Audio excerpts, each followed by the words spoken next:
Hello, NET aspirants. Welcome to TOOS Academy.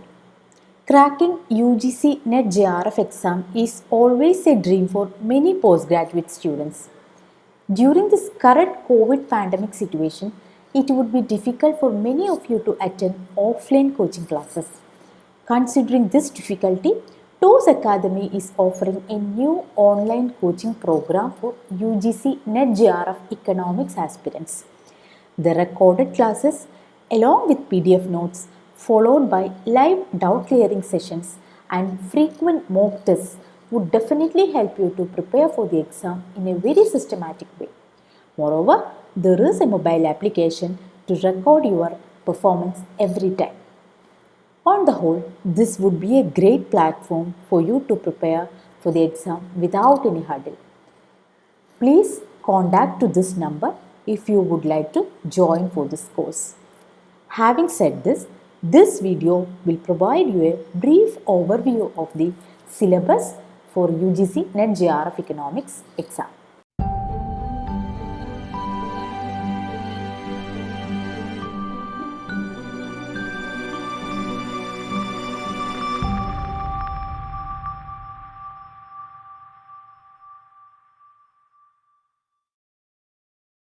Syllabus analysis for UGC NET JRF Economics. Prior to do that, we need to know the pattern of examination. There are two papers for this exam. Paper 1, General Aptitude, and Paper 2, Economics. Both the papers are conducted online. The duration for the exam is 3 hours. 1 hour is for paper 1 and 2 hours are for paper 2. And there is no interval in between these two papers. Questions are in the form of multiple choice. And from paper 1, there will be 50 questions. And from paper 2, there will be 100 questions. Each question carries 2 marks per correct answer. And there is no negative marking in it. Hence, even if you don't know the answer, you can attempt the question. Total mark for paper 1 is 100 and for paper 2 it is 200.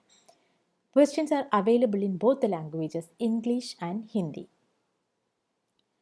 Regarding the cutoff marks for passing the exam, general students need to secure 40% marks in both the papers taken together.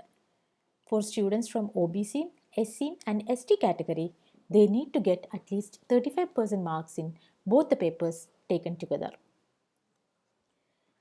Coming to the general aptitude syllabus, we need to cover topics related to teaching aptitude, research aptitude, reading comprehension, communication, mathematical reasoning and aptitude, logical reasoning, data interpretation, information and communication technology, people, development and environment, and finally, higher education system. Topics for economics paper. There are 10 units that we need to study: microeconomics, macroeconomics, statistics and econometrics, mathematical economics, international economics, public economics, money and banking, growth and development economics, environmental economics and demography, and finally, Indian economy. Under microeconomics, we need to study theory of consumer behavior, theory of production and cost, decision making under uncertainty and attitude towards risk by the individuals, game theories, market structures and its properties, theory of factor pricing, general equilibrium analysis, welfare economics and its associated theorems and concepts, efficiency criteria such as Pareto optimality, Calder and Hicks, asymmetric information, and the issues of adverse selection and moral hazard. Coming to macroeconomics, first we need to understand national income and its concepts and measurements. Then, classical and Keynesian approaches on determination of output and employment, consumption function and the associated consumption hypothesis, such as absolute income, relative income, and life cycle hypothesis. Then investment function, multiplier and accelerator theories, demand for money and supply of money. What is ISLM model? What is inflation and Phillips curve approach? What is business cycle?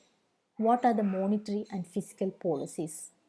What is rational expectation hypothesis and its critics? Coming to statistics and econometrics, we need to understand first probability theory and the concepts. What are the various descriptive statistics available? And what are the sampling methods and sampling distribution? How to do statistical inferences and hypothesis testing? What is linear regression model? And when can we say an estimator is blue? Or the properties of estimators, such as best linear unbiased estimator. What is identification problem? What are the simultaneous equation models? What is discrete choice models and example? What is time series analysis? Coming to mathematical economics, we need to cover aspects related to sets, functions and continuity, sequences and series, differential calculus and its applications, linear algebra, static optimization problems, input output model, differences and differential equation with applications. Coming to international trade, we particularly need to focus on international trade and its basic concepts, theories of international trade, how international trade is possible under imperfect competition, what is balance of payment and its adjustment mechanisms, exchange rate and concepts and theories, foreign exchange market and role of arbitrage, gains from trade, terms of trade, trade multiplier, what are tariff and non tariff barriers to trade, and what is dumping, what is the role of various trade blocs such as GATT, WTO, and other regional trade blocs on international trade, what is the role of IMF and World Bank on international trade. Coming to public economics, we need to understand market failure. Then, what are the regulations of markets? What are the sources of public revenue? What is public expenditure? Public debt and its management? What is public budget and budget multiplier? What are fiscal policies and what are its implications? Under money and banking, we need to know the components of money supply. Then role of central bank, what is commercial banking, what are the instruments and working of monetary policies, what is non-banking financial institutions, and finally, what is capital market and its regulatory mechanisms. Under the unit Growth and Development Economics, we need to first understand the concepts of economic growth and economic development and what are the theories of economic development from Adam Smith to Big Push approach. What are the models of economic growth from Harold Domart to Calder? What is technical progress? What are the indicators of economic development such as physical quality life index, human development index, and sustainable development goals? What is poverty and inequality and how to measure it? And finally, social sector development with respect to health, education, gender. Under the unit Environment Economics and Demography, first, under the title Environment Economics, we need to understand environment as a public good. What is market failure? What is Ronald Coase theorem? What is cost benefit analysis and compensation criteria? What are the methods available for valuation of environmental goods? With respect to demography, we need to understand the theories of population and concepts and measurements such as fertility, morbidity, mortality, age structure, demographic dividend, life table, and important topic migration. This is the last and final unit of this paper, Indian economy. So, as compared to other units, we questions from this unit needs both theoretical as well as practical knowledge.